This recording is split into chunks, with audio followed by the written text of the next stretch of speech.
இன்னைக்கு வீடியோவில் ப்ரெட்டை வச்சு ஒரு ஈஸியான சூப்பரான ஸ்வீட் எப்படி பண்ணலாம் பார்க்கலாம் வாங்க. ஃபஸ்ட்டு அடுப்பில் வந்து பாத்திரத்தை வச்சுட்டு அதில் 2 கப் அளவுக்கு பால் எடுத்துக்கலாம். 1 கப் அளவுக்கு சக்கரை, 1 கப் அளவுக்கு தண்ணி எடுத்துக்கலாம். இதில் ஒரு பிஞ்ச் அளவுக்கு ஏலக்காய் தூள் போட்டு இந்த சின்ன பாட்டில் அளவுக்கு நான் வந்து கண்டென்ஸ் மில்க் ஆட் பண்ணிடுறேன்.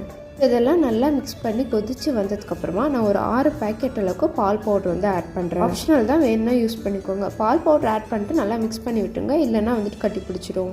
அடுப்பையும் வந்து சிம்மில் வச்சுருங்க, அப்போ தான் வந்துட்டு பொங்கி ஊற்றாமல் இருக்கும். இந்த அளவுக்கு திக்காக வந்தோன்னா அடுப்பு ஆஃப் பண்ணிடலாம். இப்போ பிரெட் ஸ்லைசஸை ஒன்று மேலே ஒன்று வச்சு இந்த மாதிரி ஒரு டம்ளர் வச்சு அழுத்துட்டிங்கன்னா அது இப்படி ரவுண்ட் ஷேப்பில் அழகாக கிடச்சிடும். இப்போ ஒரு பவுல் எடுத்து வச்சுட்டு அதில் வந்து இந்த பிரெட் ஸ்லைஸை வச்சுட்டு நம்ம காய்ச்சி வச்சுருக்கு இல்லையா பால், அதை இதில் வந்து ஆட் பண்ணிக்கலாம். அந்த பிரெட் மூழ்கிற அளவுக்கு பால் ஆட் பண்ணிட்டு அடுத்ததாக இன்னொரு ஸ்லைஸை வச்சு அதுலேயும் இதே மாதிரி வந்து பால் ஆட் பண்ணிடலாம். இது மாதிரி ஒரு 3லேருந்து 4 ஸ்லைசஸ் வச்சுட்டு அது மேலே வந்து இந்த மில்க் ஊற்றிடலாம். கடைசியாக கார்னிஷிங்க்கு அது மேலே டூட்டி ஃப்ரூட்டி ஆர் செரி வச்சிடலாம். அவ்வளோதாங்க, நம்ம பிரெட் ஸ்வீட் ரெடி ஆயிடுச்சு. சாப்பிட்டு என்ஜாய் பண்ணுங்கள்.